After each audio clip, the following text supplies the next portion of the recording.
ਵਾਹਿਗੁਰੂ ਜੀ ਕੀ ਫਤਿਹ। ਜੁਗੋ ਜੁਗ ਅਟਲ, ਚਵਰ ਛਤਰ ਤਖਤ ਦੇ ਮਾਲਕ, ਹਾਜ਼ਰਾ ਹਜ਼ੂਰ ਸ਼ਬਦ ਗੁਰੂ ਧੰਨ ਧੰਨ ਸਾਹਿਬ ਸ੍ਰੀ ਗੁਰੂ ਗ੍ਰੰਥ ਸਾਹਿਬ ਮਹਾਰਾਜ ਜੀ ਦੀ ਕੋਟਾਨ ਕੋਟਾਨ ਕਿਰਪਾ ਰਹਿਮਤ ਤੇ ਬਖਸ਼ਿਸ਼ ਦੇ ਨਾਲ ਹਰ ਰੋਜ਼ ਦੀ ਤਰ੍ਹਾਂ ਫੇਸਬੁੱਕ ਲਾਈਵ ਆਡੀਓ ਦੇ ਮਾਧਿਅਮ ਦੇ ਰਾਹੀਂ ਤੇ ਗਲੋਬਲ ਗੁਰਬਾਣੀ ਵਿਚਾਰ WhatsApp ਗਰੁੱਪ ਦੇ ਰਾਹੀਂ ਜੋ ਨਿਰੰਤਰ ਲੜੀਵਾਰ ਧੰਨ ਧੰਨ ਸਾਹਿਬ ਸ੍ਰੀ ਗੁਰੂ ਗ੍ਰੰਥ ਸਾਹਿਬ ਜੀ ਦੀ ਜੋ ਪਾਵਨ ਕਥਾ ਚੱਲ ਰਹੀ ਹੈ, ਜਿਸ ਵਿੱਚ ਸ਼੍ਰੀ ਰਾਗ ਦੀ ਵਿਚਾਰ ਚੱਲ ਰਹੀ ਹੈ। ਸ਼੍ਰੀ ਰਾਗ ਦੇ ਵਿੱਚ ਹੁਣ ਤੱਕ ਪਹਿਲੇ 100 ਸ਼ਬਦ ਜੋ 4 ਪਦਿਆਂ ਦੇ ਸਨ, ਉਹਨਾਂ ਦੀ ਵਿਚਾਰ ਸਤਿਗੁਰ ਦੀ ਪਿਆਰ ਭਾਵਨੀ ਤੇ ਕਿਰਪਾ ਦੇ ਨਾਲ ਕੀਤੀ ਗਈ ਹੈ। ਤੇ ਪਿਛਲੇ ਦਿਨਾਂ ਤੋਂ ਅਸ਼ਟਪਦੀਆਂ ਦੇ ਸ਼ਬਦਾਂ ਦੀ ਸ਼ੁਰੂਆਤ ਹੋਈ ਹੈ, ਜਿਹਦੇ ਵਿੱਚ ਸ਼ੁਰੂਆਤ ਵਿੱਚ ਧੰਨ ਸਾਹਿਬ ਸ੍ਰੀ ਗੁਰੂ ਨਾਨਕ ਸਾਹਿਬ ਜੀ ਮਹਾਰਾਜ ਜੀ ਦੇ ਪਾਵਨ ਅਸ਼ਟਪਦੀਆਂ ਦੇ ਬਚਨਾਂ ਦੀ ਕਥਾ ਚੱਲ ਰਹੀ ਹੈ। ਸ਼੍ਰੀ ਰਾਗ ਦਾ ਅਸ਼ਟਪਦੀਆਂ ਦਾ ਪਹਿਲਾ ਸ਼ਬਦ ਪਰਸੋਂ ਆਪਾਂ ਵਿਚਾਰਿਆ ਸੀ। ਸਿਹਤ ਠੀਕ ਨਾ ਹੋਣ ਕਰਕੇ ਦੂਸਰੇ ਸ਼ਬਦ ਦੀ ਵਿਚਾਰ ਮੁਕੰਮਲ ਨਹੀਂ ਸੀ ਕਰ ਪਾਏ, ਸੋ ਅੱਜ ਆਪ ਗੁਰੂ ਕੀਆਂ ਸੰਗਤਾਂ ਦੀ ਅਸੀਸ ਤੇ ਪ੍ਰਮਾਤਮਾ ਦੀ ਅਸੀਸ ਤੇ ਕਿਰਪਾ ਦੇ ਨਾਲ ਦੂਸਰੇ ਸ਼ਬਦ ਦੀ ਵਿਚਾਰ ਆਪ ਜੀ ਕੇ ਸਨਮੁਖ ਲੈ ਕੇ ਹਾਜ਼ਰ ਹੋ ਰਹੇ ਹਾਂ। ਅੱਜ ਦਾ ਪਾਵਨ ਸ਼ਬਦ ਹੈ ਸ੍ਰੀ ਗੁਰੂ ਨਾਨਕ ਸਾਹਿਬ ਜੀ ਮਹਾਰਾਜ ਜੀ ਦੇ ਪਾਵਨ ਮੁਖਾਰਬਿੰਦ ਤੋਂ ਉਚਾਰਨ ਹੋਇਆ। ਸ੍ਰੀ ਗੁਰੂ ਗ੍ਰੰਥ ਸਾਹਿਬ ਜੀ ਮਹਾਰਾਜ ਜੀ ਦੇ ਪਾਵਨ ਪੰਨਾ ਨੰਬਰ 53 ਤੋਂ ਲੈ ਕੇ 54 ਤੱਕ ਸੁਭਾਇਮਾਨ ਹੈ। ਸ਼ਬਦ ਦੇ ਕੁੱਲ 8 ਬੰਦ ਨੇ ਤੇ ਇੱਕ ਬੰਦ ਰਹਾਉ ਦਾ ਹੈ। ਪਹਿਲੇ ਬੰਦ ਤੋਂ ਸ਼ਬਦ ਦੀ ਵਿਚਾਰ ਪ੍ਰਾਰੰਭ ਕਰਨ ਲੱਗੇ ਹਾਂ। ਸ਼੍ਰੀ ਰਾਗ ਮਹੱਲਾ ਪਹਿਲਾ ਅਸ਼ਟਪਦੀਆਂ। ਸਭੇ ਕੰਤ ਮਹੇਲੀਆਂ ਸਗਲੀਆਂ ਕਰੇ ਸ਼ਿੰਗਾਰ। ਸਭੇ ਕੰਤ ਮਹੇਲੀਆਂ। ਕੰਤ ਮਹੇਲੀਆਂ ਦਾ ਅਰਥ ਹੈ ਜੋ ਖਸਮ ਪ੍ਰਮਾਤਮਾ। ਕੰਤ ਦਾ ਅਰਥ ਹੈ ਖਸਮ, ਜਿਹਨੂੰ ਆਪਾਂ ਪਤੀ ਕਹਿ ਲਈਏ, ਹਸਬੈਂਡ ਕਹਿ ਲਈਏ। ਮਹੇਲੀਆਂ ਦਾ ਅਰਥ ਹੈ ਜੀਵ ਇਸਤਰੀਆਂ। ਮੈਂ ਕੱਲ ਵੀ ਬੇਨਤੀ ਅਕਸਰ ਕਰਦਾ, ਜਦੋਂ ਆਪਾਂ ਸਾਹਿਬ ਸ੍ਰੀ ਗੁਰੂ ਗ੍ਰੰਥ ਸਾਹਿਬ ਜੀ ਮਹਾਰਾਜ ਜੀ ਨੂੰ ਸਟੱਡੀ ਕਰਦੇ ਹਾਂ ਨਾ, ਫੋਲੋ ਕਰਨ ਦੀ ਕੋਸ਼ਿਸ਼ ਕਰਦੇ ਹਾਂ, ਤੇ ਸ੍ਰੀ ਗੁਰੂ ਗ੍ਰੰਥ ਸਾਹਿਬ ਜੀ ਮਹਾਰਾਜ ਵਿੱਚ ਸਾਹਿਬ ਗੁਰੂ ਨਾਨਕ ਸਾਹਿਬ ਜੀ ਮਹਾਰਾਜ ਤੋਂ ਲੈ ਕੇ ਬਾਕੀ ਗੁਰੂ ਸਾਹਿਬਾਨ ਤੇ 15 ਭਗਤਾਂ ਨੇ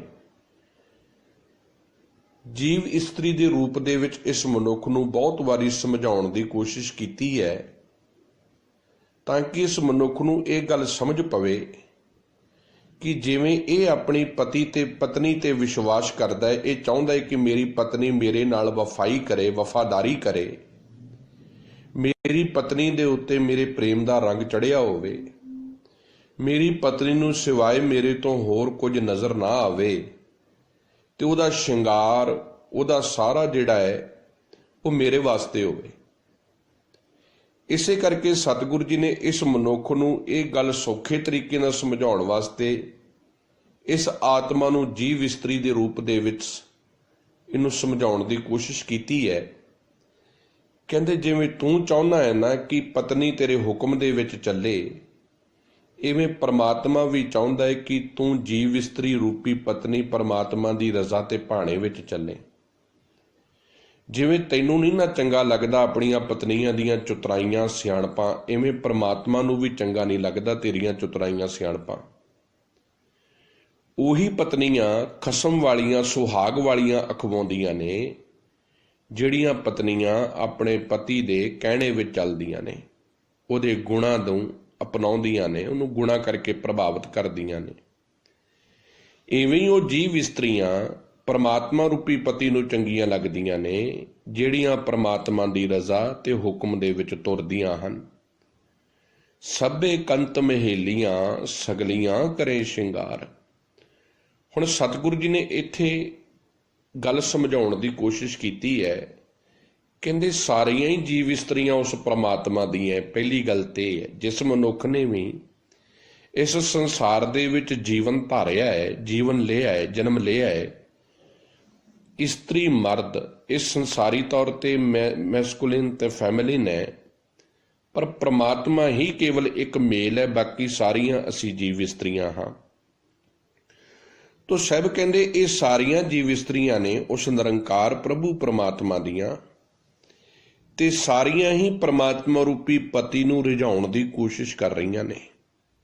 ਸਗਲੀਆਂ ਕਰੇ ਸ਼ਿੰਗਾਰ, ਸਾਰੀਆਂ ਹੀ ਧਾਰਮਿਕ ਦੇ ਵੱਖ-ਵੱਖ ਰਸਮੋ ਰਿਵਾਜਾਂ ਦੇ ਸ਼ਿੰਗਾਰ ਕਰ ਰਹੀਆਂ ਨੇ। ਜਿਵੇਂ ਦੁਨਿਆਵੀ ਤੌਰ ਤੇ ਸ਼ਿੰਗਾਰ ਨੇ, ਹਾਰ ਸ਼ਿੰਗਾਰ ਨੇ, ਇਵੇਂ ਜੀਵ ਇਸਤਰੀ ਧਾਰਮਿਕ ਤੌਰ ਤੇ ਦਾਨ ਪੁੰਨ ਕਰਨੇ, ਪੂਜਾ ਪਾਠ ਕਰਾਉਣੇ, ਵਰਤ ਆਦਿਕ ਰੱਖਣੇ। ਸਤਿਗੁਰੂ ਕਹਿੰਦੇ ਇਹਨਾਂ ਨੇ ਇਹ ਸਮਝ ਲਿਆ ਕਿ ਸ਼ਾਇਦ ਇਹ ਸ਼ਿੰਗਾਰ ਕੀਤੇ ਆ, ਇਹ ਧਾਰਮਿਕ ਕਰਮ ਕਾਂਡ ਕੀਤੇ ਆ, ਇਹ ਧਾਰਮਿਕ ਰਸਮਾਂ ਨਿਭਾਇਆ, ਪ੍ਰਮਾਤਮਾ ਪ੍ਰਸੰਨ ਹੋਵੇਗਾ।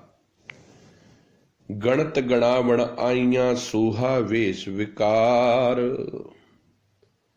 ਗਣਤ ਦਾ ਅਰਥ ਹੈ ਗਿਣਤੀਆਂ ਮਿਣਤੀਆਂ ਦਾ ਵਿਖਾਵਾ ਜਿਹੜਾ ਕਰਦੀਆਂ ਨੇ।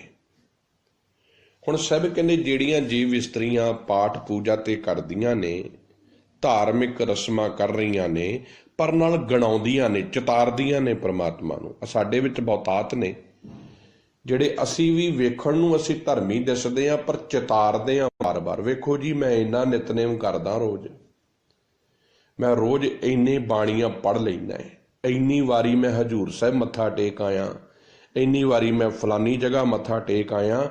ਗਣਤ ਗਣਾਵਣ ਆਈਆਂ, ਸਭ ਕਹਿੰਦੇ ਬੜੀਆਂ ਨੇ ਜਿਹੜੀਆਂ ਗਿਣਤੀਆਂ ਗਣਾ ਰਹੀਆਂ ਨੇ, ਜਿਨ੍ਹਾਂ ਦਾ ਕੰਮ ਹੀ ਗਿਣਤੀਆਂ ਗਣਾਉਣਾ ਹੈ, ਗਿਣਤੀਆਂ ਮਿਣਤੀਆਂ ਵਿੱਚ ਰੱਖਿਆ। ਇੰਨੇ ਪਾਠ ਕਰ ਲਏ, ਇਕੋਤਰੀਆਂ ਕਰਾ ਲੀਆਂ, ਇਤਨੇ ਅਖੰਡ ਪਾਠ ਅਸੀਂ ਰੱਖੇ ਨੇ, ਇੰਨੇ ਗੁਰਦੁਆਰੇ ਸਾਡੇ ਸੁਖਮਨੀ ਸਾਹਿਬ ਦੇ ਪਾਠ ਚੱਲਦੇ ਨੇ।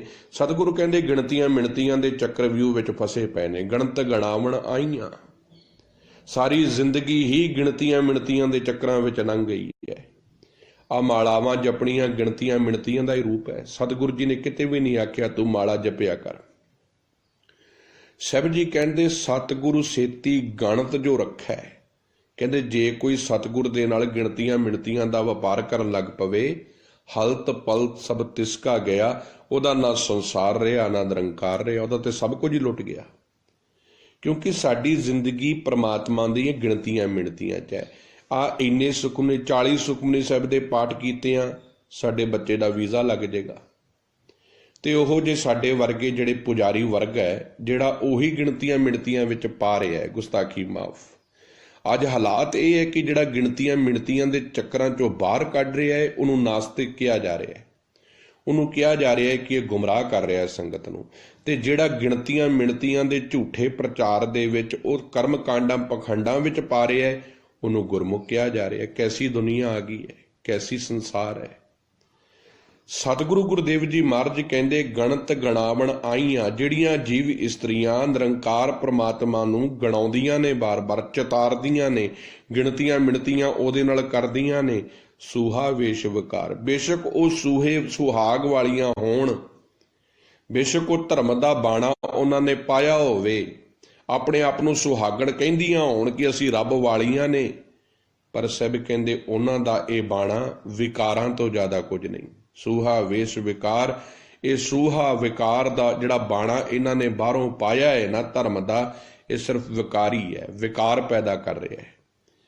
ਅੱਜ ਮਾਫ ਕਰ ਦਿਓ, ਗੱਲ ਫਿਰ ਪਕੜ 'ਚ ਆ ਜਾਵੇ। ਸਾਡੇ ਜੀਵਨ ਵਿੱਚ ਬਹੁਤਾਤ ਲੋਕ ਤੁਹਾਨੂੰ ਮਿਲਣਗੇ ਜਿਹੜੇ ਬਾਣੇ ਦੇ ਸਿੱਖ ਨੇ, ਬਾਣੀ ਦੇ ਸਿੱਖੀ ਨਹੀਂ ਗਈ ਉਹਨਾਂ ਕੋਲ, ਆਪਣੇ ਵੱਡੇ ਵੱਡੇ ਕੜੇ ਹੱਥਾਂ 'ਚ ਪਾਏ ਨੇ। ਬਾਣੇ ਦਾ ਮੈਂ ਮਾਫ ਕਰਨਾ, ਬਾਣੇ ਦੀ ਬੇਅਦਬੀ ਨਹੀਂ ਹੈ, ਪਰ ਬਾਣਾ ਪਾ ਕੇ ਜਿਹੜਾ ਸਤਿਗੁਰੂ ਦੇ ਹੁਕਮ ਤੋਂ ਪਰੇ ਜਾ ਰਿਹਾ, ਜਿਹਨੇ ਬਾਣੇ ਦੀ ਕਦਰ ਨੂੰ ਜਾਣਿਆ ਹੀ ਨਹੀਂ। ਜੇ ਮੈਂ ਸਿਰ ਉੱਤੇ ਦਸਤਾਰ ਸਜਾਉਣਾ, ਮੈਂ ਪ੍ਰਕਾਸ਼ਿਆ ਦਾੜਾ ਰੱਖਦਾ, ਬਾਣਾ ਸਿੱਖੀ ਵਾਲਾ ਪਾਇਆ, ਕਕਾਰ ਪਾਏ ਨੇ, ਪਰ ਮੇਰੇ ਜੀਵਨ ਵਿੱਚੋਂ ਉਹ ਕਕਾਰਾਂ ਦੀ ਪਵਿੱਤਰਤਾ ਨਜ਼ਰ ਨਹੀਂ ਆ ਰਹੀ। ਮੇਰੇ ਜੀਵਨ ਵਿੱਚੋਂ ਗੁਰਬਾਣੀ ਦੇ ਨਜ਼ਾਰੇ ਨਹੀਂ ਆ ਰਹੇ। ਮੇਰੇ ਸੁਭਾਅ ਦੇ ਵਿੱਚੋਂ ਸਤਿਗੁਰ ਦੀ ਬਾਣੀ ਦੇ ਦਰਸ਼ਨ ਨਹੀਂ ਹੋ ਰਹੇ। ਮੇਰੇ ਅੰਦਰ ਉਹੀ ਕੂੜ, ਉਹੀ ਲਾਲਚ, ਉਹੀ ਨਫ਼ਰਤ, ਉਹੀ ਬੇਈਮਾਨੀ ਨਜ਼ਰ ਆ ਰਹੀ ਹੈ, ਤੇ ਮੈਂ ਤੇ ਆਪਣੇ ਬਾਣੇ 'ਚੋਂ ਵਿਕਾਰ ਪੈਦਾ ਕਰ ਰਿਹਾ। ਇਹ ਬਾਣਾ ਗੁਣ ਨਹੀਂ ਪੈਦਾ ਕਰ ਰਿਹਾ, ਵਕਾਰ ਪੈਦਾ ਕਰ ਰਿਹਾ। ਸਾਹਿਬ ਜੀ ਬੜੀ ਸੱਚ ਗੱਲ ਕਹਿ ਰਹੇ, ਕਹਿੰਦੇ ਗਣਤ ਗਣਾਵਣ ਆਈਆਂ ਸੁਹਾ ਵੇਸ ਵਿਕਾਰ। ਕਹਿੰਦੇ ਕੇਵਲ ਇਹਨਾਂ ਦੇ ਬਾਣੇ ਜਿਹੜੇ ਸੁਹਾਗ ਦੀਆਂ ਨਿਸ਼ਾਨੀਆਂ ਦੇ ਚਿੰਨ੍ਹ ਦੱਸ ਰਹੇ ਨੇ, ਕਹਿੰਦੇ ਅਸਲੀ ਵਿਕਾਰ ਹੀ ਪੈਦਾ ਕਰ ਰਹੇ ਨੇ ਅੰਦਰ, ਕਿਉਂਕਿ ਬੇਈਮਾਨੀ ਭਰੀ ਹੈ, ਅੰਦਰ ਸੱਚ ਹੈ ਹੀ ਨਹੀਂ। ਪਾਖੰਡ ਪ੍ਰੇਮ ਨਾ ਪਾਈ ਹੈ, ਬੜੀ ਹਕੀਕੀ ਗੱਲ ਹੈ, ਕਿ ਵਾੜ ਖੋਲਦੀ ਹੈ। ਸਭ ਕਹਿੰਦੇ ਕੰਨ ਖੋਲ ਕੇ ਸੁਣ ਲਓ, ਪਾਖੰਡ ਪ੍ਰੇਮ ਨਾ ਪਾਈ ਹੈ। ਪਖੰਡਾਂ ਦੇ ਨਾਲ ਪਰਮਾਤਮਾ ਦਾ ਪ੍ਰੇਮ ਨਹੀਂ ਜੇ ਮਿਲਦਾ। ਜਿੰਨੇ ਮਰਜ਼ੀ ਲੋਕਾਂ ਨੂੰ ਬਾਹਰ ਦੇ ਪਖੰਡਾਂ ਨਾਲ ਰਿਝਾ ਸਕਦੇ ਹਾਂ, ਲੋਕਾਂ ਨੂੰ ਵਿਸ਼ਵਾਸ ਦਿਵਾ ਸਕਦੇ ਹਾਂ ਕਿ ਮੈਂ ਬੜਾ ਧਰਮੀ ਹਾਂ, ਮੈਂ ਬਹੁਤ ਜ਼ਿਆਦਾ ਬਾਣੀ ਪੜ੍ਹਦਾ, ਮੈਂ ਬਹੁਤ ਵੱਡਾ ਗੁਰਮੁਖ ਹਾਂ, ਪਰ ਕਮਰੇ ਦੇ ਵਿੱਚ ਬਹਿ ਕੇ ਮੈਂ ਕਿੰਨੀਆਂ ਬੇਈਮਾਨੀਆਂ ਕਰਦਾ, ਮੇਰੇ ਅੰਦਰ ਕਿੰਨਾ ਧੋਖਾ ਚੱਲ ਰਿਹਾ ਹੈ, ਕਿੰਨੀ ਨਫ਼ਰਤ ਚੱਲ ਰਹੀ ਹੈ, ਕਿੰਨੀ ਗਦਾਰੀ ਚੱਲ ਰਹੀ ਹੈ, ਮੈਂ ਕਿਵੇਂ ਇੱਕ ਦੂਸਰੇ ਦੇ ਪਰਥਾਏ ਤੁਹਮਤਾਂ ਲਾ ਰਿਹਾ, ਇਹ ਤੇ ਮੇਰਾ ਰੱਬ ਜਾਣਦਾ ਨਾ। ਤੁਸੀਂ ਕਦੀ ਪ੍ਰੇਮ ਨਹੀਂ ਉਜਾਗਰ ਹੁੰਦਾ। ਖੋਟਾ ਪਾਜ ਖੁਆਰ, ਕਹਿੰਦੇ ਇੱਕ ਨਾ ਇੱਕ ਦਿਨ ਇਹ ਖੋਟ ਦਾ ਵਿਖਾਵਾ ਸਾਹਮਣੇ ਆ ਜਾਂਦਾ ਹੈ ਤੇ ਖੁਆਰ ਹੋਈਦਾ ਹੈ। ਸੰਸਾਰ ਦੇ ਵਿੱਚ ਖੁਆਰੀ ਭੋਗੀ ਦੀ ਹੈ, ਕਿਉਂਕਿ ਪਰਮਾਤਮਾ ਦੇ ਨਾਲ ਜੋ ਗਦਾਰੀ ਕਰਦਾ ਹੈ, ਜੋ ਬੇਈਮਾਨੀ ਕਰਦਾ ਹੈ, ਧੋਖਾ ਕਰਦਾ ਹੈ, ਉਹਦਾ ਮੂੰਹ ਕਾਲਾ ਹੁੰਦਾ ਹੀ ਹੁੰਦਾ ਹੈ। ਅਗਲੀਆਂ ਪੰਕਤੀਆਂ ਨੇ, ਹਰ ਜੀਓ ਇਉਂ ਪਿਰ ਰਾਵੈ ਨਾਰ। ਸਭ ਕਹਿੰਦੇ ਫਿਰ ਹੇ ਪ੍ਰਭੂ ਜੀ, ਕਿਸ ਤਰੀਕੇ ਦੇ ਨਾਲ ਪਰਿਪੂਰਨ ਪਰਮਾਤਮਾ ਰੂਪੀ ਪਤੀ ਪਰਮਾਤਮਾ ਨੂੰ ਰਿਝਾਇਆ ਜਾਵੇ, ਕਿਹੜਾ ਤਰੀਕਾ ਅਪਣਾਇਆ ਜਾਵੇ ਕਿ ਨਿਰੰਕਾਰ ਪ੍ਰਭੂ ਪਰਮਾਤਮਾ ਵਾਹਿਗੁਰੂ ਖੁਸ਼ ਹੋ ਜਾਵੇ ਇਸ ਜੀਵਨ ਦੇ ਉੱਤੇ। ਕਿਸ ਤਰੀਕੇ ਦੇ ਨਾਲ ਕੀ ਕੀਤਾ ਜਾਵੇ, ਕਿਹੋ ਜਿਹਾ ਜੀਵਨ ਅਪਣਾਇਆ ਜਾਵੇ ਤਾਂ ਕਿ ਉਹ ਪਰਮਾਤਮਾ ਦੇ ਨਾਲ ਪਿਆਰ ਬਣ ਜਾਵੇ, ਸਾਂਝ ਬਣ ਜਾਵੇ। ਕਿਸ ਸ਼ਰਧਾ ਦੇ ਨਾਲ, ਤੁਧ ਭਾਵਨ ਸੁਹਾਗਣੀ ਆਪਣੀ ਕਿਰਪਾ ਲਹਿ ਸਵਾਰ। ਹੇ ਮੇਰੇ ਨਿਰੰਕਾਰ ਪ੍ਰਭੂ ਪਰਮਾਤਮਾ ਜੀ, ਇਹ ਤੂੰ ਹੀ ਜਾਣਦਾ ਹੈ ਕਿ ਤੈਨੂੰ ਕਿਹੜੀਆਂ ਸੁਹਾਗ ਵਾਲੀਆਂ ਜੀਵ ਇਸਤਰੀਆਂ ਭਾਉਂਦੀਆਂ ਨੇ, ਕਿਹੜੀਆਂ ਸੁਹਾਗਣੀਆਂ ਨੇ, ਇਹ ਤੂੰ ਜਾਣਦਾ ਹੈ। ਅਸੀਂ ਤੇ ਕੀ ਜਾਣਦੇ ਹਾਂ। ਸਾਡੇ ਸਾਹਮਣੇ ਤੇ ਕੋਈ ਧਰਮ ਦਾ ਬਾਣਾ ਪਾ ਕੇ ਧਰਮੀ ਬਣ ਬੈਠਾ ਹੈ, ਕਹਿੰਦਾ ਮੈਂ ਰੱਬ ਵਾਲਾ ਹੈ।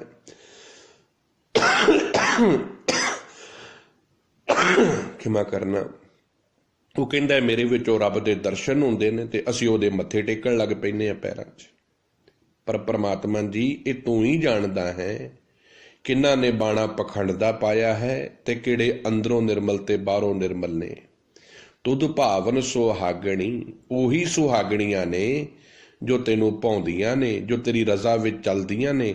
ਆਪਣੀ ਕਿਰਪਾ ਲੈ ਸਵਾਰ, ਜਿਨ੍ਹਾਂ ਤੇ ਤੂੰ ਆਪ ਰਹਿਮਤ ਕਰਦਾ ਹੈ, ਜੋ ਐਸਾ ਜੀਵਨ ਅਪਣਾਉਂਦੀਆਂ ਨੇ ਕਿ ਤੇਰੀ ਕਿਰਪਾ ਦਾ ਪਾਤਰ ਬਣ ਜਾਣ, ਜਿਨ੍ਹਾਂ ਨੇ ਸੱਚ ਜੀਵਨ ਵਿੱਚ ਧਾਰਨ ਕਰ ਲਿਆ, ਜਿਨ੍ਹਾਂ ਨੇ ਮੌਤ ਰੂਪੀ ਲਾੜੀ ਨਾਲ ਰਿਸ਼ਤਾ ਪਾ ਲਿਆ ਹੋਵੇ ਨਾ, ਫਿਰ ਉਹ ਸੱਚ ਕਹਿਣ ਤੋਂ ਸੰਕੋਚ ਨਹੀਂ ਜੇ ਕਰਦੇ। ਇਹ ਚੇਤਾ ਰੱਖਿਓ, ਅਕਬਰ ਵੇਲੇ ਤੋਂ ਲੈ ਕੇ, ਬਾਬਰ ਵੇਲੇ ਤੋਂ ਲੈ ਕੇ, ਔਰੰਗਜ਼ੇਬ ਤੱਕ, ਉਹ ਤੋਂ ਮੁਗਲ ਕਾਲ ਤੱਕ, ਅੰਗਰੇਜ਼ਾਂ ਵੇਲੇ ਤੱਕ ਸੱਚ ਕਹਿਣ ਵਾਲਿਆਂ ਪ੍ਰਚਾਰਕਾਂ ਦੀਆਂ ਸ਼ਿਕਾਇਤਾਂ ਲੱਗਦੀਆਂ ਰਹੀਆਂ ਨੇ ਤੇ ਲੱਗਦੀਆਂ ਰਹਿਣਗੀਆਂ, ਕਿਉਂਕਿ ਝੂਠ ਦਾ ਪ੍ਰਚਾਰ ਤੇ ਪ੍ਰਸਾਰ ਕਰਨ ਵਾਲੇ ਕੁਰਸੀਆਂ ਤੇ ਸੋਭਦੇ ਨੇ।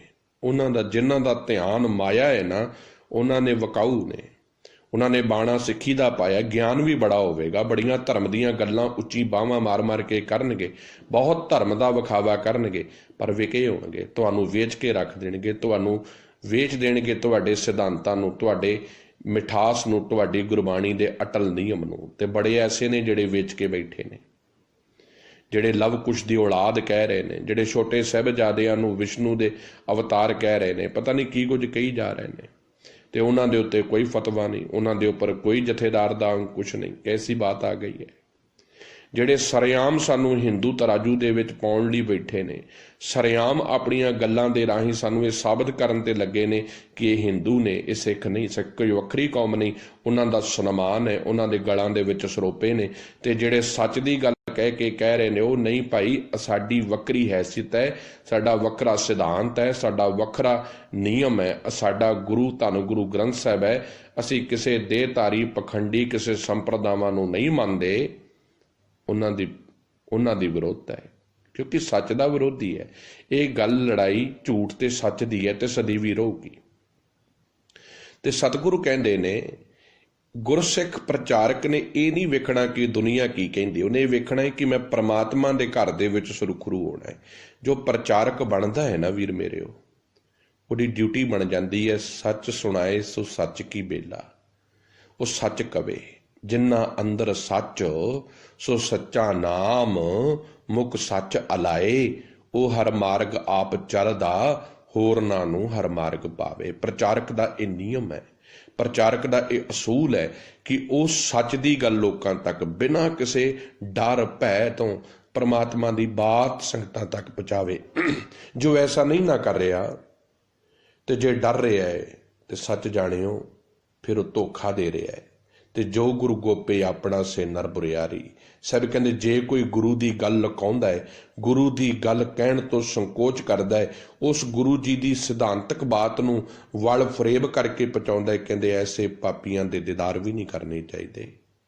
तो सब कहते हे परमात्मा जी, मैनू तो इन्नी की समझ पई है, तू आप ही कृपा करें। जिहड़ियां सुहागणियां ने, जिहड़े सचमुच अंदरों एक ने, जिन्हां दे मन ते मुख विच तेरा सिद्धांत है, अपनी कृपा लै सवार। तू कृपा करके उन्हां नूं अपने नाल सवार लैना है, उन्हां नूं सुचज्जियां बना देना है। उस संसार दे विच भी ते तेरे घर दे विच भी मान सन्मान वालियां बन जांदियां ने। रहाओ किवें बनदियां ने? गुर शब्दी शिंगारियां, तन मन पिरकै पास। वो गुरु जी दे शब्द दे राही अपने जीवन नूं सवारदियां ने। सतगुरु जी का एक एक शब्द नूं फॉलो करदियां ने ते गुरु दी मत ते चल के अपने तन ते अपने मन नूं शिंगारदियां ने ते अपना सब कुछ पिरके पास परमात्मा रूपी पति दे हवाले कर दिंदियां ने ते अपनियां मन मर्जियां ते सियाणपां छड़ दिंदियां ने। दोए कर जोड़ खड़ी तकै, सच कह अरदास। हर वक्त निमाणियां बन के दोवें हाथ जोड़ के परमात्मा दे दर ते सच दी अरदास करदियां ने, सच कहण दी ताकत प्राप्त करन दियां अरदास करदियां ने। सच कह अरदास, सावधान होके सुचेत होके हथ दोवें अपने अत सत्कार ते निमरता दे नाल जोड़ के सदा वास्ते परमात्मा वाहिगुरु दे चरनां दे विच ये मिन्नतां करदियां ने। ते हे निरंकार प्रभु परमात्मा पति जी, ये जीवन सच दे राते चले, इस जीवन विचों सच्चाई दे दर्शन होण। सच कहे अरदास ते सदा जीवन विचों सच्चाई निकले, झूठ दा रिश्ता टुट जावे ते सच दे नाल सांझ पै जावे। यही जीवन दियां उन्हां दियां अरदासां बन जांदियां ने।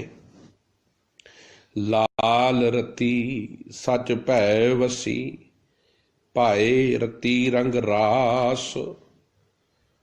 ਉਹ परमात्मा दे प्रेम दे विच सदा वास्ते रंग जांदियां हन। लाल रती, लाल दा अर्थ है परमात्मा दे प्यारे प्रेम दे रंग दे विच रंग जाना, ऐन अंदरों बाहरों एक हो जाना। लाल निशानी आपां कहने किवें दा चिरा चेहरा खिड़िया पिया, चढ़दी कला दी निशानी है। गुरु दा सिख गुरु दी मत लैके अंदरों निर्मल बाहरों निर्मल हुंदा है, उहदे अंदर सच ते प्रेम दा रंग चढ़ जांदा है। ऐसियां जीव इस्त्रियां सदा परमात्मा दे प्यार दे विच रंगियां रहिंदियां ने। सच भै वसी, उन्हां दे हिरदे विच सदा वास्ते सिर्फ ते सिर्फ परमात्मा दा डर ते अदब वस जांदा है। भाए रती रंग रास, ते सदा वास्ते परमात्मा दे प्रेम दे रंग दे विच ही वो अपने जीवन नूं रंगदियां हन। उन्हां दे जीवन दी रास, उन्हां दे जीवन दा रस केवल परमात्मा दी भगती ते ओदा सिद्धांत ते ओदा हुक्म बन जांदा है। प्रै की चेरी कांडी है, लाली मानै नाओ।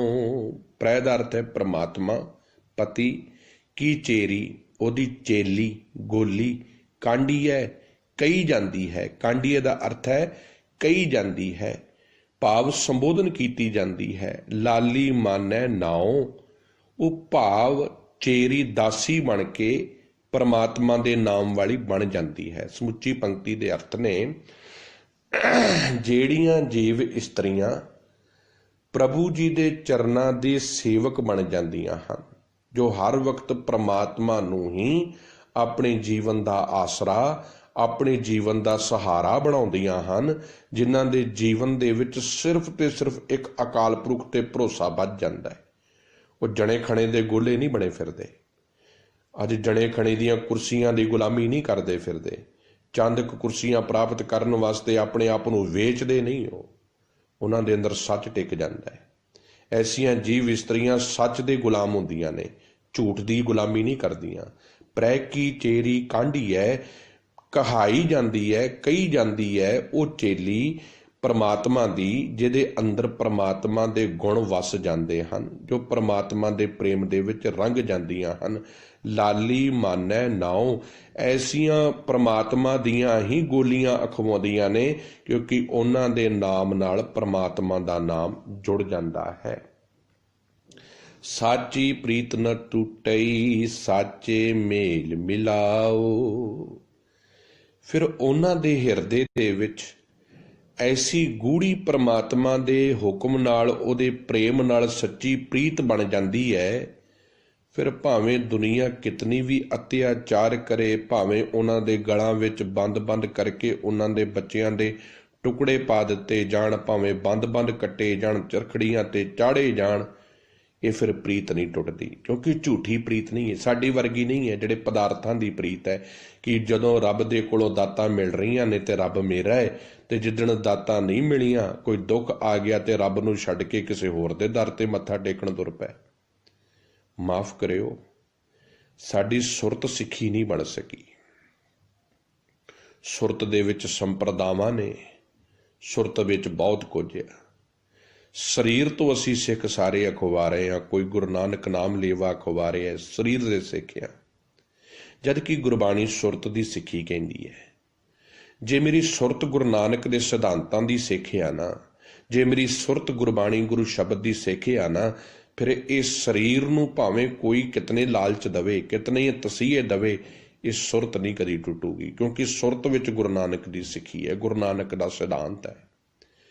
ਜਿਹਦੀ ਸੁਰਤ ਆਜ਼ਾਦ ਆ ਨਾ, ਸੁਰਤ ਗੁਰਬਾਣੀ ਦੇ ਨਾਲ ਜੁੜ ਕੇ ਆਜ਼ਾਦ ਹੋ ਜਾਂਦੀ ਹੈ। ਫਿਰ ਉਹਨਾਂ ਦੇ ਸਰੀਰਾਂ ਨੂੰ ਭਾਵੇਂ ਜੇਲ੍ਹਾਂ ਦੇ ਪਿੰਜਰਿਆਂ ਵਿੱਚ ਬੰਦ ਕਰ ਦਿਓ, ਭਾਵੇਂ ਉਹਨਾਂ ਦੇ ਗਲਾਂ ਦੇ ਵਿੱਚ ਬੱਚਿਆਂ ਦੇ ਟੁਕੜੇ ਕਰਕੇ ਹਾਰ ਪਾ ਦਿਓ, ਉਹ ਕਦੀ ਨਹੀਂ ਡੋਲਣਗੇ। ਪਰ ਜਿਨ੍ਹਾਂ ਦੇ ਸਰੀਰ ਸੁਰਤ ਗੁਲਾਮ ਹੈ, ਸਰੀਰ ਆਜ਼ਾਦ ਨੇ। ਜਿਨ੍ਹਾਂ ਦੀ ਸੁਰਤ ਦੇ ਵਿੱਚ ਗੁਲਾਮੀ ਹੈ, ਸੁਰਤ ਦੇ ਵਿੱਚ ਕਿਸੇ ਪੱਥਰ ਦੀ ਪੂਜਾ ਹੈ, ਸੁਰਤ ਵਿੱਚ ਪੀਰਾਂ ਪੈਗੰਬਰਾਂ, ਪੀਰਾਂ ਮਸਾਣਾਂ ਦੇ ਉੱਤੇ ਮੱਥੇ ਟੇਕਣ ਦੀ ਭਾਵਨਾ ਹੈ, ਸੁਰਤ ਦੇ ਵਿੱਚ ਕੋਈ ਪੱਥਰਾਂ ਦੀ ਪੂਜਾ ਕਰ ਰਿਹਾ ਹੈ, ਕੋਈ ਪਖੰਡ ਕਰ ਰਿਹਾ ਹੈ, ਸੁਰਤ ਦੇ ਵਿੱਚ ਗੁਲਾਮੀ ਹੈ ਨਾ, ਉਸ ਸਰੀਰ ਕਰਕੇ ਭਾਵੇਂ ਆਜ਼ਾਦ ਵੀ ਰਵੇ ਖਾਂ, ਉਸ ਸਰੀਰ ਕਰਕੇ ਭਾਵੇਂ ਜਿਤਨੇ ਮਰਜ਼ੀ ਕੰਫਰਟ ਜ਼ੋਨ ਵਿੱਚ ਰਵੇ, ਪਰ ਉਹਦੀ ਸੁਰਤ ਗੁਲਾਮ ਹੈ। ਸਾਹਿਬ ਜੀ ਨੇ ਸੁਰਤ ਆਜ਼ਾਦ ਕਰ ਦਿੱਤੀ ਸੀ। ਸੁਰਤ ਨੂੰ ਆਜ਼ਾਦ ਕਰਨ ਦੀ ਗੱਲ ਕਹੀ ਸੀ। ਗੁਰਬਾਣੀ ਸੁਰਤ ਨੂੰ ਆਜ਼ਾਦ ਕਰਦੀ ਹੈ। ਇਸੇ ਕਰਕੇ ਸ਼ਬਦ ਗੁਰੂ, ਸਿੱਖ ਦਾ ਗੁਰੂ ਸ਼ਬਦ ਹੈ, ਉਹਦੇ ਵਿੱਚ ਜੁੜੀ ਸੁਰਤ ਚੇਲਾ ਹੈ। ਕਿਉਂਕਿ ਜਿੱਦਣ ਸੁਰਤ ਚੇਲਾ ਬਣਦੀ ਹੈ ਨਾ, ਉਦਣ ਜੀਵਨ ਵਿੱਚ ਬਦਲਾਵ ਆਉਂਦਾ ਹੈ, ਉਦਣ ਇਹ ਪ੍ਰੀਤ ਨਹੀਂ ਟੁੱਟਦੀ। ਭਾਈ ਮਨੀ ਸਿੰਘ ਦੀ ਸੁਰਤ ਗੁਰੂ ਨਾਨਕ ਦੀ ਚੇਲਾ ਸੀ, ਸ਼ਬਦ ਦੀ ਚੇਲਾ ਸੀ। ਭਾਈ ਮਤੀ ਦਾਸ, ਭਾਈ ਸਤੀ ਦਾਸ ਦੀ ਸੁਰਤ ਗੁਰਮਤ ਦਾ ਚੇਲਾ ਸੀ। ਕਿਉਂਕਿ ਉਹ ਸੁਰਤ ਵਿੱਚ ਗੁਰੂ ਤੇਗ ਬਹਾਦਰ ਸਾਹਿਬ ਦਾ ਅਥਾਹ ਪਿਆਰ, ਗੁਰੂ ਦੇ ਪ੍ਰਥਾਏ ਅਰਥਾ ਸ਼ਰਧਾ, ਅਰਥਾ ਗੁਰਬਾਣੀ ਦੇ ਪ੍ਰਥਾਏ ਪ੍ਰੇਮ ਸੀ। ਅੱਜ ਅਸੀਂ ਸਿੱਖ ਹਾਂ ਦੇਹ ਦੇ, ਇਸੇ ਕਰਕੇ ਦੇਹ ਕਰਕੇ ਤੇ ਗੁਰੂ ਗ੍ਰੰਥ ਸਾਹਿਬ ਨੂੰ ਮੱਥੇ ਟੇਕ ਰਹੇ ਹਾਂ, ਸੁਰਤ ਕਰਕੇ ਨਹੀਂ, ਗੁਰਬਾਣੀ ਨੂੰ ਫਾਲੋ ਨਹੀਂ ਕਰ ਰਹੇ। ਤੋ ਸਾਹਿਬ ਕਹਿੰਦੇ ਸਾਚੀ ਪ੍ਰੀਤ ਨ ਟੁੱਟਈ, ਸਾਚੇ ਮੇਲ ਮਿਲਾਓ। ਜਿਹਦੇ ਹਿਰਦੇ ਵਿੱਚ ਪ੍ਰਮਾਤਮਾ ਦੇ ਵਾਸਤੇ ਸੱਚੀ ਪ੍ਰੀਤ ਬਣ ਜਾਂਦੀ ਹੈ ਨਾ, ਫਿਰ ਇਹ ਟੁੱਟਦੀ ਨਹੀਂ। ਕਿਉਂਕਿ ਉਹਦਾ ਰੋਮ ਰੋਮ ਸਾਚੇ ਮੇਲ ਮਿਲਾਓ, ਉਹ ਸਦਾ ਵਾਸਤੇ ਪ੍ਰਮਾਤਮਾ ਦੀ ਸੰਗਤ ਵਿੱਚ ਰਹਿੰਦਾ ਹੈ, ਪ੍ਰਮਾਤਮਾ ਦੇ ਨਾਲ ਮਿਲਾਪ ਪ੍ਰਾਪਤ ਕਰਕੇ ਰੱਖਦਾ ਹੈ। ਉਹ ਐਸੀ ਜੀਵ ਇਸਤਰੀਆਂ ਪ੍ਰਮਾਤਮਾ ਦੇ ਨਾਲ ਸਦੀਵੀ ਮਿਲ ਜਾਂਦੀਆਂ ਹਨ। ਕਿਵੇਂ? ਸ਼ਬਦ ਰਤੀ ਉਹ ਸਦਾ ਵਾਸਤੇ ਸ਼ਬਦ ਵਿੱਚ ਰੰਗੀਆਂ ਰਹਿੰਦੀਆਂ ਨੇ। ਸ਼ਬਦ ਰਤੀ ਦੱਦੇ ਨੂੰ ਸਿਹਾਰੀ ਹੈ। ਸ਼ਬਦ ਤੇ ਵਿੱਚ ਰਤੀ ਦਾ ਅਰਥ ਹੈ ਰੰਗੀਆਂ ਰਹਿੰਦੀਆਂ ਨੇ। ਮਨ ਵੇਦਿਆ ਹਉ ਸਦ ਬਲਿਹਾਰੇ ਜਾਉ, ਉਹ ਸਦਾ ਵਾਸਤੇ ਸ਼ਬਦ ਦੇ ਵਿੱਚ ਰੰਗੀਆਂ ਰਹਿੰਦੀਆਂ ਨੇ। ਉਹਨਾਂ ਦਾ ਮਨ, ਵੇਦਿਆ ਦਾ ਅਰਥ ਹੈ ਵਿਜਿਆ ਰਹਿੰਦਾ ਹੈ। ਸੱਚੇ ਪਾਤਸ਼ਾਹ ਨੇ ਜਪਜੀ ਸਾਹਿਬ ਦੇ ਵਿੱਚ ਇੱਕ ਗੱਲ ਕਹੀ, ਤਿੱਥੈ ਸੀਤੋ ਸੀਤਾ ਮਹਿਮਾ ਮਾਹੇ। ਗੁਰੂ ਦਾ ਸਿੱਖ ਸਦਾ ਵਾਸਤੇ ਪ੍ਰਮਾਤਮਾ ਦੀ ਸਿਫਤ ਸਲਾਹ ਵਿੱਚ ਪਰੋਤਾ ਜਾਂਦਾ ਹੈ। ਜਿਵੇਂ ਮੋਤੀ ਨੂੰ ਪਰੋ ਲਿਆ ਜਾਂਦਾ, ਜਿਵੇਂ ਕੱਪੜਾ ਸੀ ਲਿਆ ਜਾਂਦਾ, ਉਹ ਆਪਣੇ ਆਪ ਨੂੰ ਸੀ ਲੈਂਦਾ ਹੈ, ਪਰੋ ਲੈਂਦਾ ਹੈ ਪ੍ਰਮਾਤਮਾ ਦੀ ਯਾਦ ਵਿੱਚ। ਇਵੇਂ ਸ਼ਬਦ ਰਤੀ ਜਿਹੜੀਆਂ ਗੁਰੂ ਦੀਆਂ ਜੀਵ ਇਸਤਰੀਆਂ, ਪ੍ਰਮਾਤਮਾ ਦੀਆਂ ਪਿਆਰੀਆਂ ਗੁਰਸਿੱਖ ਸੁਹਾਗਣੀਆਂ ਸ਼ਬਦ ਦੇ ਵਿੱਚ ਆਪਣੇ ਆਪ ਨੂੰ ਰੰਗ ਲੈਂਦੀਆਂ ਨੇ। ਮਨ ਵਿਦਿਆ, ਉਹਨਾਂ ਦਾ ਮਨ ਗੁਰੂ ਸ਼ਬਦ, ਗੁਰੂ ਦੇ ਪ੍ਰੇਮ ਦੇ ਵਿੱਚ ਵਿਜਿਆ ਰਹਿੰਦਾ ਹੈ।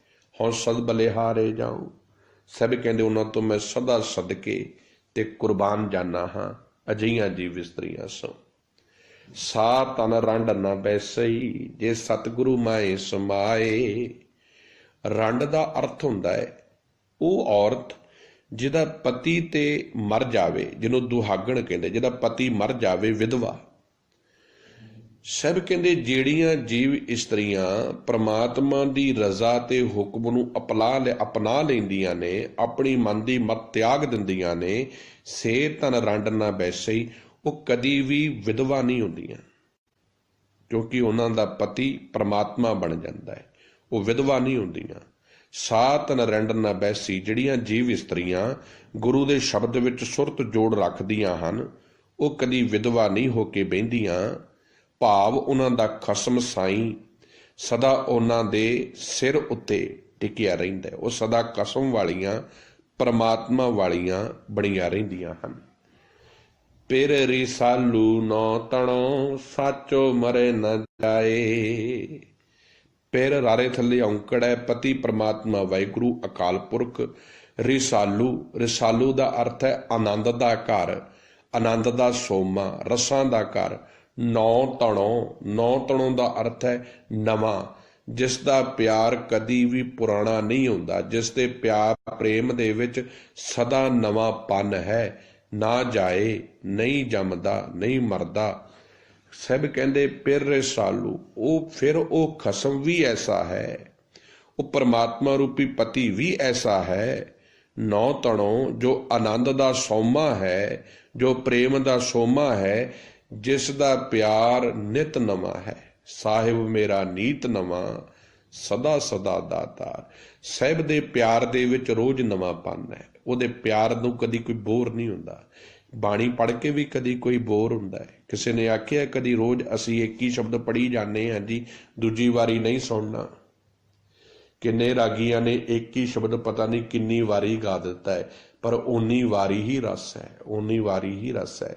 ਕਿਉਂਕਿ ਬਾਣੀ ਕਦੀ ਪੁਰਾਣੀ ਹੋ ਹੀ ਨਹੀਂ ਸਕਦੀ, ਕਿਉਂਕਿ ਇਹ ਧੁਰਕੀ ਬਾਣੀ ਆਈ, ਇਹ ਪ੍ਰਮਾਤਮਾ ਦੀ ਬਾਣੀ ਹੈ, ਪ੍ਰਮਾਤਮਾ ਦੇ ਬਚਨ ਨੇ, ਪ੍ਰਮਾਤਮਾ ਦਾ ਪਿਆਰ ਹੈ ਤੇ ਸਦਾ ਨਵਾਂ ਹੈ, ਸਦਾ ਪ੍ਰਮਾਤਮਾ ਦੇ ਸਿਧਾਂਤਾਂ ਵਿੱਚ ਭਿੱਜਿਆ ਹੋਇਆ ਹੈ। ਸਾਚੋ ਮਰੇ ਨਾ ਜਾਏ, ਇਹ ਸਦਾ ਕਾਇਮ ਰਹਿਣ ਵਾਲਾ ਹੈ, ਜੋ ਨਾ ਮਰਦਾ ਹੈ ਨਾ ਜੰਮਦਾ ਹੈ। ਨਿਤ ਰਵੈ ਸੁਹਾਗਣੀ, ਸਾਚੀ ਨਦਰ ਰਜ਼ਾਏ।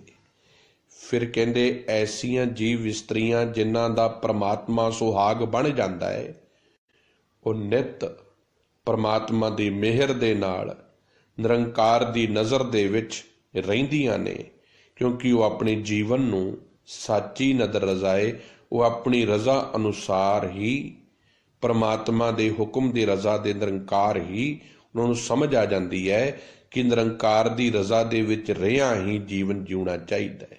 ਨਿਤ ਰਵੈ ਸੁਹਾਗਣੀ, ਐਸੀਆਂ ਜੀਵ ਇਸਤਰੀਆਂ ਸੁਹਾਗਣ ਬਣ ਜਾਂਦੀਆਂ ਨੇ, ਸਦਾ ਪ੍ਰਮਾਤਮਾ ਦੇ ਪ੍ਰੇਮ ਦੇ ਵਿੱਚ ਭਿੱਜੀਆਂ ਰਹਿੰਦੀਆਂ ਨੇ। ਸਾਚੀ ਨਦਰ ਰਜ਼ਾਏ, ਜੋ ਪ੍ਰਮਾਤਮਾ ਦੀ ਨਦਰ ਸੱਚੇ ਹੁਕਮ ਦੇ ਵਿੱਚ, ਉਹਦੀ ਰਜ਼ਾ ਦੇ ਵਿੱਚ, ਉਹਦੇ ਹੁਕਮ ਦੇ ਵਿੱਚ ਤੁਰਨ ਦਾ ਪ੍ਰਣ ਕਰ ਲੈਂਦੀਆਂ ਹਨ। ਅਗਲਾ ਬੰਦ ਹੈ ਪਾਵਨ ਸ਼ਬਦ ਦਾ।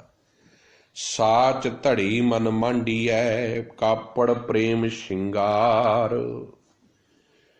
ਸਾਚ ਧੜੀ, ਧੜੀ ਦਾ ਅਰਥ ਹੁੰਦਾ ਹੈ ਪੱਟੀਆਂ, ਮਾਂਡੀਆ ਦਾ ਅਰਥ ਹੈ ਸਜਾਉਂਦੀ ਹੈ। ਜਿਵੇਂ ਬਾਬਰ ਬਾਣੀ ਜਿਹੜੀ ਗੁਰੂ ਗ੍ਰੰਥ ਸਾਹਿਬ ਵਿੱਚ ਦਰਜ ਆ ਨਾ, ਉਹਦੇ ਵਿੱਚ ਵੀ ਇੱਕ ਸ਼ਬਦ ਆਉਂਦਾ ਹੈ ਕਿ ਜਿਹੜੀਆਂ ਆਪਣੇ ਵਾਲਾਂ ਦੀਆਂ ਪੱਟੀਆਂ ਸਵਾਰ ਕੇ ਵਿੱਚ ਸੰਧੂਰ ਪਾਉਂਦੀਆਂ ਸਨ। ਇਵੇਂ ਹੀ ਇੱਥੇ ਸ਼ਬਦ ਆ ਪੱਟੀ ਦਾ ਅਰਥ ਹੈ ਆਪਣਿਆਂ ਵਾਲਾਂ ਨੂੰ ਚੁੱਕ ਕੇ ਉਹਦੇ ਵਿੱਚ ਸੰਧੂਰ ਪਾਉਣਾ, ਸੁਹਾਗਣ ਦੀ ਨਿਸ਼ਾਨੀ ਕਿਹਾ ਗਿਆ ਹੈ। ਸਾਚ ਧੜੀ ਕਹਿੰਦੇ ਜਿਹੜੀਆਂ ਜੀਵ ਇਸਤਰੀਆਂ ਸਦਾ ਸਿਰ ਪ੍ਰਮਾਤਮਾ ਦੀ ਯਾਦ ਵਿੱਚ ਆਪਣੇ ਹਿਰਦੇ ਨੂੰ ਟਿਕਾਉਂਦੀਆਂ ਹਨ,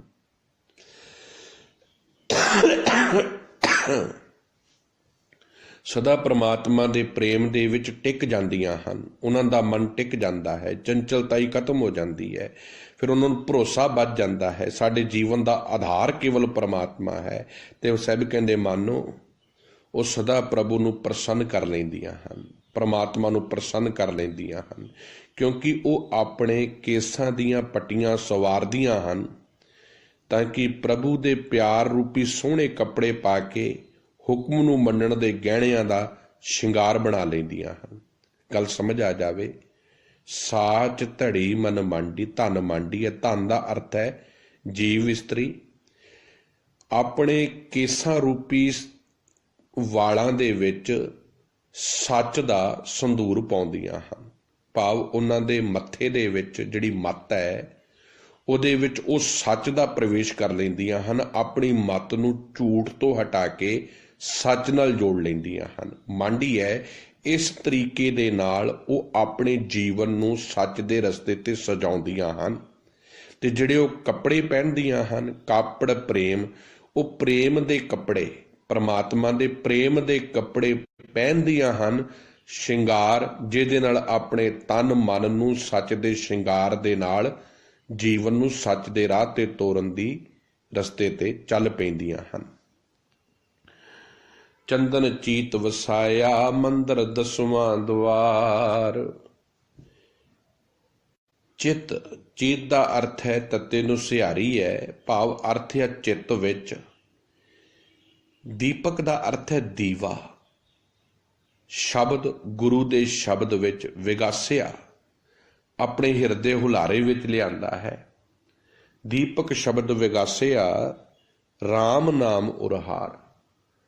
ਸਭ ਕਹਿੰਦੇ ਜਿਸ ਨੇ ਪ੍ਰਭੂ ਨੂੰ, ਪ੍ਰਮਾਤਮਾ ਨੂੰ ਆਪਣੇ ਚਿੱਤ ਵਿੱਚ ਵਸਾ ਲਿਆ ਹੈ, ਚੰਦਨ ਚੀਤ ਵਸਾਇਆ, ਜਿਸ ਨੇ ਪ੍ਰਭੂ ਰੂਪੀ ਚੰਦਨ ਨੂੰ ਆਪਣੇ ਚਿੱਤ ਵਿੱਚ ਵਸਾ ਲਿਆ ਹੈ। ਪ੍ਰਮਾਤਮਾ ਦੇ ਗੁਣ ਚੰਦਨ ਦੇ ਪ੍ਰਤੀਕ ਨੇ ਜੋ ਹਿਰਦੇ ਵਿੱਚ ਜਾ ਕੇ ਸ਼ੀਤਲਤਾ ਦਿੰਦੇ ਨੇ। ਸਾਡੇ ਅੰਦਰ ਬਹੁਤ ਜ਼ਹਿਰ ਭਰਿਆ ਹੋਇਆ, ਈਰਖਾ ਦਾ, ਨਫ਼ਰਤ ਦਾ, ਝੂਠ ਦਾ, ਉਹਦੇ ਵਿੱਚ ਜਦੋਂ ਗੁਰਮਤਿ ਦਾ ਚੰਦਨ ਜਾਂਦਾ ਹੈ, ਪ੍ਰਮਾਤਮਾ ਦੇ ਪ੍ਰੇਮ ਰੂਪੀ ਚੰਦਨ ਜਾਂਦਾ ਹੈ, ਚੀਤ ਵਸਾਇਆ। ਕਹਿੰਦੇ ਜਦੋਂ ਪ੍ਰਮਾਤਮਾ ਦੇ ਗੁਣਾ ਰੂਪੀ ਚੰਦਨ ਨੂੰ ਆਪਣੇ ਚਿੱਤ ਵਿੱਚ ਵਸਾਇਆ, ਮੰਦਰ ਦਸਵਾਂ ਦੁਆਰ। ਤੇ ਕੀ ਹੋਇਆ? ਮੱਥੇ ਦੇ ਉੱਤੇ ਦਸਵਾਂ ਦੁਆਰ ਕਿਹੜਾ ਹੈ? ਸੱਚੇ ਪਾਤਸ਼ਾਹ ਕਹਿੰਦੇ ਆ ਮੱਥਾ, ਮੱਥੇ ਵਿੱਚ ਬੈਠੀ ਮੱਤ, ਜਿੱਥੇ ਸੱਚ ਟਿਕਿਆ ਹੈ। ਜੋ ਸਾਡੀ ਮੱਤ ਜੇ ਗੁਰਮਤਿ ਦੀ ਧਾਰਨੀ ਹੋ ਜਾਵੇ, ਇਹਦੇ ਵਿੱਚੋਂ ਨਿਰੰਕਾਰ ਦੇ ਪ੍ਰਮਾਤਮਾ ਦੇ ਪਿਆਰ ਦੇ ਗੁਣ ਝਲਕਣ ਲੱਗ ਪੈਂਦੇ ਨੇ। ਇਸੇ ਕਰਕੇ ਕਹਿੰਦੇ ਨਾ, ਕਿਸੇ ਮਨੁੱਖ ਦੀ ਮੱਤ ਉੱਚੀ ਹੋਵੇ, ਮਨ ਨੀਵਾਂ ਹੋਵੇ ਤੇ ਉਹ ਗੁਰਮੁਖ ਹੈ, ਤੇ ਜਿਹਦਾ ਮਨ ਉੱਚਾ ਹੈ ਤੇ ਮੱਤ ਨੀਵੀਂ, ਉਹ ਬੇਵਕੂਫ ਹੈ। ਹੁਣ ਮੱਤ ਉੱਚੀ ਹੋਣੀ ਚਾਹੀਦੀ ਹੈ ਸਿੱਖ ਦੀ। ਇਹ ਤਾਂ ਹੋਵੇਗਾ ਜਦੋਂ ਇਸ ਮੰਦਰ, ਆ ਜਿਹੜਾ ਮੱਤ ਆ, ਇਹਦੇ ਵਿੱਚ ਪ੍ਰਮਾਤਮਾ ਵਸ ਜਾਵੇਗਾ। ਇਸ ਦਸਵੇਂ ਦਿਮਾਗ ਦੇ ਵਿੱਚ, ਚਿੱਤ ਆਕਾਸ਼ ਦੇ ਵਿੱਚ ਪਤੀ ਪਰਮਾਤਮਾ ਦਾ ਪਿਆਰ ਵਸ ਜਾਵੇਗਾ। ਚੰਦਨ ਚੀਤ ਵਸਾਇਆ ਮੰਦਰ ਦਸਵਾਂ ਦੁਆਰ। ਜਿਸ ਨੇ ਪ੍ਰਮਾਤਮਾ ਨੂੰ ਆਪਣੇ ਚਿੱਤ ਵਿੱਚ ਵਸਾ ਲਿਆ ਹੈ, ਤੇ ਸਹਿਬ ਕਹਿੰਦੇ ਇਹ ਮਾਨੋ ਉਸਨੇ ਮੱਥੇ ਉੱਤੇ ਚੰਦਨ ਦਾ ਟਿੱਕਾ ਲਾ ਲਿਆ, ਭਾਵ ਉਹਦੇ ਅੰਦਰ ਪ੍ਰਮਾਤਮਾ ਦੀ ਸ਼ੀਤਲਤਾ ਵਸ ਗਈ ਹੈ। ਤੇ ਜਿਸ ਨੇ ਆਪਣੇ ਦਿਮਾਗ ਦੇ ਵਿੱਚ ਪਰਮਾਤਮਾ ਦੇ ਹੁਕਮ ਨੂੰ ਵਸਾ ਲਿਆ ਹੈ, ਜਿਹਦੀ ਮੱਤ ਗੁਰਮਤਿ ਦੇ ਧਾਰਨੀ ਹੋ ਗਈ ਹੈ, ਉਹ ਸਦਾ ਪ੍ਰਮਾਤਮਾ ਦੇ ਸੋਹਣੇ ਘਰ ਦੇ ਵਿੱਚ ਵਸਿਆ ਰਹਿੰਦਾ ਹੈ, ਟਿਕਿਆ ਰਹਿੰਦਾ ਹੈ, ਤੇ ਸਦਾ ਪ੍ਰਮਾਤਮਾ ਦੇ ਪ੍ਰੇਮ ਦੇ ਵਿੱਚ ਉਹਦਾ ਜੀਵਨ ਚੱਲਦਾ ਹੈ। ਦੀਪਕ ਸ਼ਬਦ ਵਿਗਾਸਿਆ RAM ਨਾਮ ਉਰਹਾਰ। ਜਦੋਂ ਸ਼ਬਦ ਦਾ ਦੀਵਾ, क्या बात है, बड़ा ही प्यारा शब्द आ। ਦੀਪਕ ਸ਼ਬਦ ਵਿਗਾਸਿਆ। ਵਿਗਾਸਿਆ ਦਾ ਅਰਥ ਹੈ ਜਗਦਾ ਹੈ। ਆਹ ਮਤ ਦੇ ਵਿੱਚ ਅਗਿਆਨਤਾ ਹੈ ਨਾ, ਜਦ ਤੱਕ ਉਦੋਂ ਤੱਕ ਸਾਡੇ ਕਰਮ ਖੁਆਰੀ ਕਰਨ ਵਾਲੇ ਹੋਣਗੇ, ਵਿਨਾਸ਼ ਕਰਨ ਵਾਲੇ ਹੋਣਗੇ। ਪਰ ਜਿੱਦਣ ਇਸ ਮਤ ਵਿੱਚ ਗਿਆਨ ਦਾ ਦੀਵਾ ਜਗ ਜਾਂਦਾ ਹੈ ਨਾ, ਤਾਂ ਸਭ ਕਹਿੰਦੇ ਇਹ ਐਸਾ ਦੀਵਾ ਜਗਦਾ ਹੈ, ਅਗਿਆਨਤਾ ਮਿਟ ਜਾਂਦੀ ਹੈ। ਦੀਪਕ ਸ਼ਬਦ ਵਿਗਾਸਿਆ, ਜਦੋਂ ਸੱਚ ਦਾ ਦੀਵਾ, ਸ਼ਬਦ ਦਾ ਦੀਵਾ ਇਸ ਮਤ ਰੂਪੀ, ਦਿਮਾਗ ਰੂਪੀ ਦਸਮ ਦੁਆਰ ਦੇ ਵਿੱਚ ਜਗ ਜਾਂਦਾ ਹੈ, ਰਾਮ ਨਾਮ ਉਰਹਾਰ। ਤੇ ਕਹਿੰਦੇ ਉਸ ਸਮੇਂ ਫਿਰ ਪ੍ਰਮਾਤਮਾ ਹਿਰਦੇ ਦੇ ਵਿੱਚ ਪਰੋਤਾ ਨਜ਼ਰ ਆਉਂਦਾ ਹੈ। ਹਿਰਦੇ ਰੂਪੀ ਘਰ ਦੇ ਵਿੱਚ ਪ੍ਰਮਾਤਮਾ ਵਸਿਆ ਨਜ਼ਰ ਆ ਜਾਂਦਾ ਹੈ। ਜਿਵੇਂ ਆਪਾਂ ਕੋਈ ਚੀਜ਼ ਲੱਭਣ ਜਾਈਏ ਤੇ ਕੁੱਪ ਅੰਧੇਰਾ ਹੋਵੇ, ਲੱਭੇ ਕੋਈ ਨਾ, ਤੇ ਉੱਥੇ ਕੋਈ ਬੰਦਾ ਦੀਵਾ ਬੱਤੀ ਜਗਾ ਲਵੇ ਤੇ ਉਹ ਚੀਜ਼ ਲੱਭ ਜਾਂਦੀ ਹੈ। ਸਭ ਕਹਿੰਦੇ ਪ੍ਰਮਾਤਮਾ ਤੇਰੇ ਨਾਲ ਹੈ, ਤੇਰੇ ਅੰਗ ਸੰਗ ਹੈ, ਉਹ ਦੂਰ ਨਹੀਂ ਹੈ ਕਿਤੇ। ਪਰ ਮਨੁੱਖ ਅਗਿਆਨਤਾ ਦਾ ਅੰਧੇਰਾ ਕਰਕੇ ਬੈਠਾ ਹੈ। ਸਭ ਕੁਝ ਇਹਦੇ ਅੰਦਰ ਹੈ, ਪਰ ਅਗਿਆਨਤਾ ਦਾ ਅੰਧੇਰਾ ਹੋਣ ਦੇ ਬਦੌਲਤ ਇਹ ਰੱਬ ਨੂੰ ਬਾਹਰ ਲੱਭਦਾ ਫਿਰਦਾ ਹੈ। ਸਤਿਗੁਰੂ ਕਹਿੰਦੇ ਤੇਰੇ ਅੰਦਰ ਵੇਖ। ਜਦੋਂ ਦੀਪਕ ਸ਼ਬਦ ਵਿਗਾਸਿਆ, ਜਦੋਂ ਸੱਚ ਦਾ ਗੁਰੂ ਸ਼ਬਦ ਦਾ ਦੀਵਾ, ਇਸੇ ਕਰਕੇ ਬਾਰ-ਬਾਰ ਮੈਂ ਕਹਿਣਾ, ਸ਼ਬਦ ਦੀ ਵਿਚਾਰ ਸਮਝੋ, ਗੁਰੂ ਸ਼ਬਦ ਨੂੰ ਸਮਝੋ। ਸ਼ਬਦ ਸਾਡੇ ਜੀਵਨ ਦੇ ਵਿੱਚ, ਗੁਰਬਾਣੀ ਸਾਡੇ ਜੀਵਨ ਵਿੱਚ ਗਿਆਨ ਲੈ ਕੇ ਆਉਂਦੀ ਹੈ। ਦੇਖੋ ਭਾਈ, ਗਿਆਨ ਕੀ ਆਈ ਆਂਦੀ, ਤੇ ਜਦੋਂ ਗਿਆਨ ਦੀ ਆਂਦੀ ਆਉਂਦੀ ਆ ਨਾ, ਅਗਿਆਨਤਾ ਮਿਟ ਜਾਂਦੀ ਹੈ। ਭਾਈ ਗੁਰਦਾਸ ਜੀ ਨੇ ਇੱਕ ਬੜਾ ਪਿਆਰਾ ਬਚਨ ਕਿਹਾ, ਕਹਿੰਦੇ ਜਦੋਂ ਸ਼ਬਦ ਸੁਰਤ ਲਿਵ ਬੱਜਰ ਕਪਾਟ ਖੁੱਲੇ। ਕਹਿੰਦੇ ਜਦੋਂ ਸ਼ਬਦ ਦੇ ਵਿੱਚ ਸਿੱਖ ਦੀ ਸੁਰਤ ਜੁੜਦੀ ਹੈ ਨਾ, ਜਦੋਂ ਸੁਰਤ ਚੇਲਾ ਬਣ ਜਾਂਦੀ ਹੈ ਗੁਰੂ ਸ਼ਬਦ ਦਾ, ਤੇ ਸ਼ਬਦ ਜਦੋਂ ਜੀਵਨ ਦੇ ਵਿੱਚ ਵਸਣ ਲੱਗਦਾ ਹੈ, ਸ਼ਬਦ ਤੋਂ ਗੁਰਮਤ ਜੀਵਨ ਵਿੱਚ ਆਉਣ ਲੱਗਦੀ ਹੈ, ਬੱਜਰ ਕਪਾਟ ਖੁੱਲੇ। ਅਗਿਆਨਤਾ ਦੇ ਦਰਵਾਜ਼ੇ ਟੁੱਟ ਜਾਂਦੇ ਨੇ, ਗਿਆਨ ਦਾ ਪ੍ਰਕਾਸ਼ ਹੋ ਜਾਂਦਾ ਹੈ, ਸਮਝ ਆ ਜਾਂਦੀ ਹੈ। ਫਿਰ ਇਹ ਗੱਲ ਪੱਲੇ ਪੈ ਜਾਂਦੀ ਹੈ। ਫਿਰ ਕੋਈ ਕਰਮਕਾਂਡ ਕਰਨ ਦੀ ਲੋੜ ਨਹੀਂ ਪੈਂਦੀ, ਕੋਈ ਪਖੰਡਾਂ ਵਿੱਚ ਜੀਵਨ ਨਹੀਂ ਜਾਂਦਾ, ਕੋਈ ਵਰਤਾਂ ਸ਼ਰਤਾਂ ਵਿੱਚ ਜੀਵਨ ਨਹੀਂ ਜਾਂਦਾ। ਫਿਰ ਜੀਵਨ ਬਿਲਕੁਲ ਇੱਕ ਮਿਸ਼ਨ ਜ਼ਿੰਦਗੀ ਦਾ, ਸੱਚ ਦਾ ਨਜ਼ਰ ਆਉਣ ਲੱਗ ਪੈਂਦਾ ਹੈ ਕਿ ਜੀਵਨ ਸੱਚ ਦੇ ਰਾਹ ਤੇ ਚਲਾਉਣਾ ਹੈ। ਫਿਰ ਲੋਕਾਂ ਨੂੰ ਖੁਸ਼ ਕਰਨ ਦੀ ਗੱਲ ਨਹੀਂ ਰਹਿੰਦੀ, ਫਿਰ ਪ੍ਰਮਾਤਮਾ ਦੀ ਰਜ਼ਾ ਤੇ ਭਾਣੇ ਵਿੱਚ ਜੀਵਨ ਤੁਰਦਾ ਹੈ। ਦੀਪਕ ਸ਼ਬਦ ਵਿਗਾਸਿਆ, ਜਦੋਂ ਸੱਚ ਦਾ ਗੁਰੂ ਸ਼ਬਦ ਦਾ ਦੀਵਾ ਇਸ ਹਿਰਦੇ ਘਰ ਦੇ ਵਿੱਚ ਜਗ ਪਿਆ, ਰਾਮ ਨਾਮ ਉਰਹਾਰ। ਪ੍ਰਮਾਤਮਾ ਇਸ ਹਿਰਦੇ ਰੂਪੀ ਘਰ ਦੇ ਵਿੱਚ ਵਸਦਾ ਨਜ਼ਰ ਆਉਣ ਲੱਗ ਪਿਆ, ਜੋ ਮੇਰੇ ਹਿਰਦੇ ਰੂਪੀ ਘਰ ਦੇ ਵਿੱਚ ਵਸਿਆ ਸੀ, ਟਿਕਿਆ ਸੀ। ਨਾਰੀ ਅੰਦਰ ਸੋਹਣੀ, ਮਸਤਕ ਮਣੀ ਪਿਆਰ। ਹੁਣ ਸ਼ਬਦ ਬੜੇ ਪਿਆਰੇ ਨੇ। ਮਸਤਕ ਦਾ ਅਰਥ ਹੈ ਮੱਥੇ ਉੱਤੇ, ਮਣੀ ਦਾ ਅਰਥ ਹੈ ਰਤਨ ਜੜਾਊ ਟਿੱਕਾ।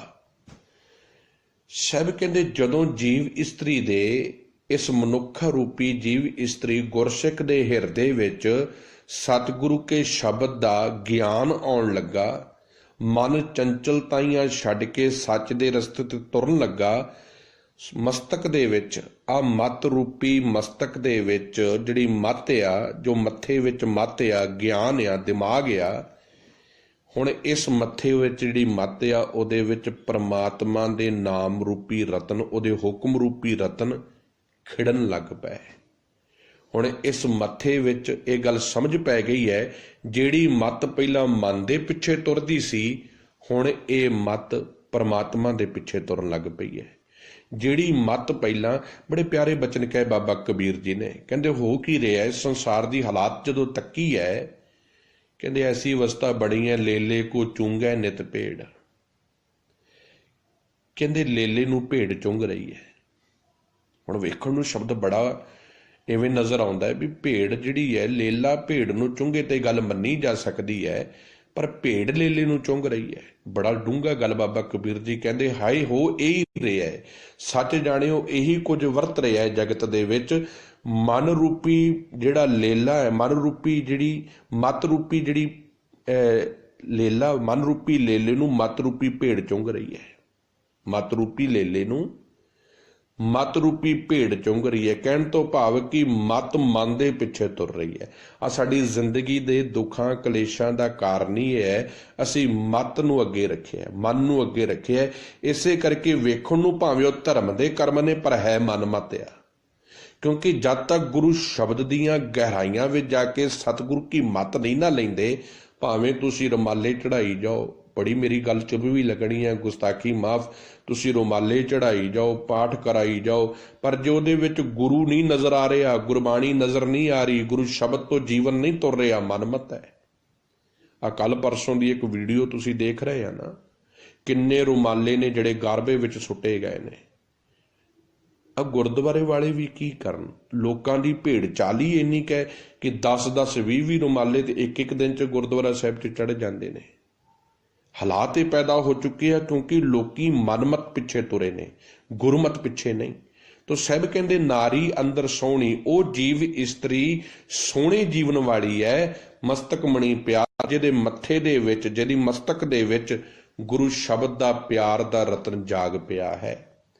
ਸੋਭਾ ਸੁਰਤ ਸੁਹਾਵਣੀ, ਸਾਚੈ ਪ੍ਰੇਮ ਅਪਾਰ।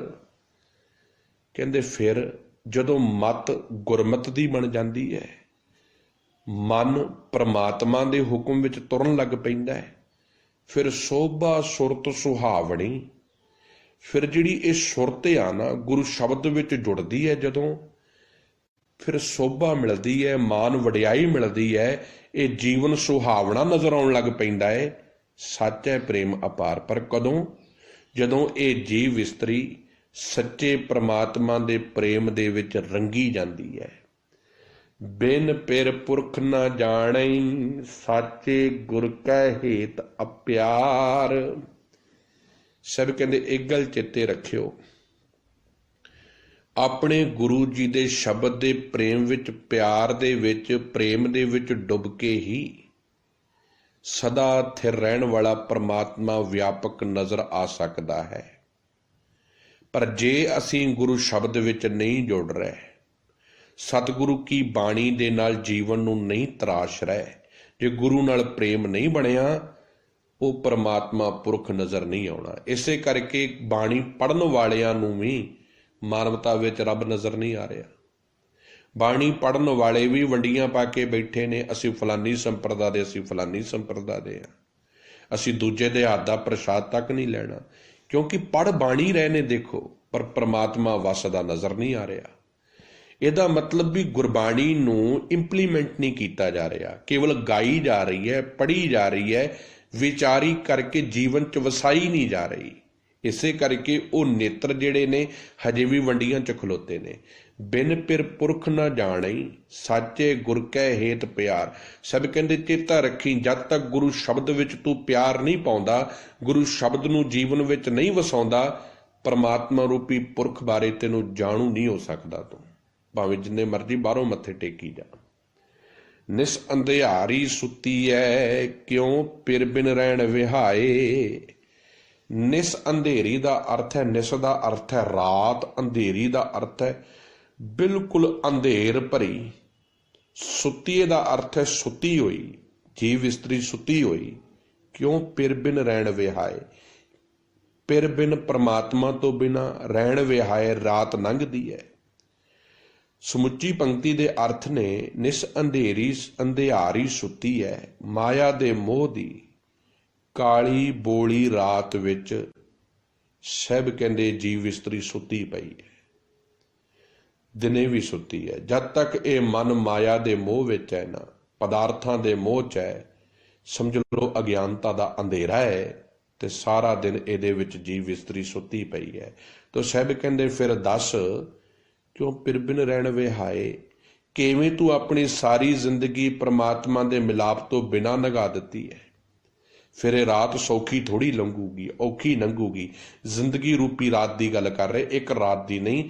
ਜੇ ਜੀਵਨ ਪ੍ਰਮਾਤਮਾ ਦੇ ਹੁਕਮ ਤੋਂ ਉਲਟ ਜੀਉ ਰਹੇ ਆ ਨਾ, ਫਿਰ ਮਾਇਆ ਦੀ ਅੰਧੇਰੀ ਰਾਤ ਵਿੱਚ ਜੀਵਨ ਬਸਰ ਹੋ ਰਿਹਾ ਹੈ। ਇਸੇ ਕਰਕੇ ਰਾਤ ਦਾ ਦੁੱਖ ਹੈ, ਝੋਰਾ ਹੈ। ਪਰ ਜਦੋਂ ਇਹ ਪ੍ਰਮਾਤਮਾ ਦੇ ਪ੍ਰੇਮ ਦੇ ਵਿੱਚ ਚੱਲੂਗਾ, ਦਿਨ ਚੜ੍ਹ ਜਾਵੇਗਾ ਸੱਚ ਦਾ, ਗਿਆਨ ਦਾ। ਤੇ ਜਿੱਦਣ ਗਿਆਨ ਦਾ ਦਿਨ ਚੜ੍ਹ ਜਾਵੇਗਾ, ਜੀਵਨ ਵਿੱਚ ਸੱਚ ਨਜ਼ਰ ਆਉਣ ਲੱਗ ਪਵੇਗਾ।